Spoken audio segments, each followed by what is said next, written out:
জয়গুরু। আমরা এখন আলোচনা পর্বে চলে যাব। তো, আজকের যে আলোচনার বিষয়, যত পারো যত পারো সেবা করো, কিন্তু সাবধান, সেবা নিতে যেন ইচ্ছে না হয়। আমি পুনরায় বলছি, যত পারো সেবা করো, কিন্তু সাবধান, সেবা নিতে যেন ইচ্ছা না হয়। উক্ত বিষয়বস্তু তথা ইষ্ট প্রসঙ্গে আলোচনা হবে। আমি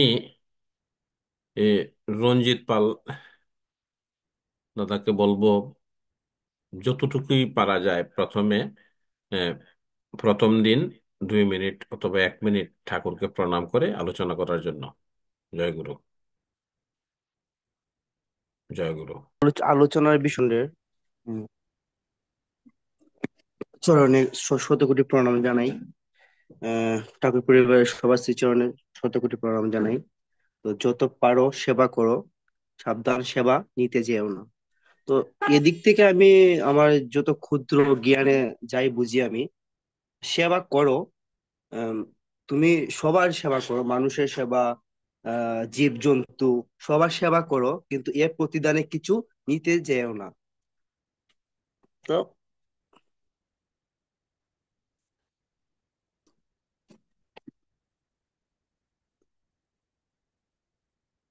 ঠাকুর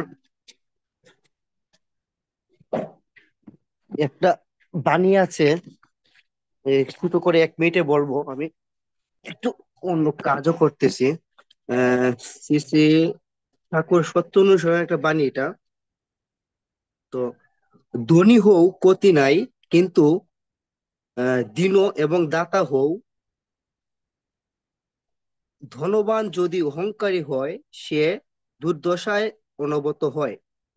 দীনতাহীন অহংকারী ধনী প্রায়ই অবিশ্বাসী হয়, আর তার হৃদয়ে স্বার্থের দ্বার খুলে না।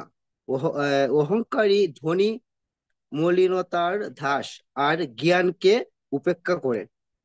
জয়গুরু। জয়গুরু। আমাদের রঞ্জিত পাল দাদাকে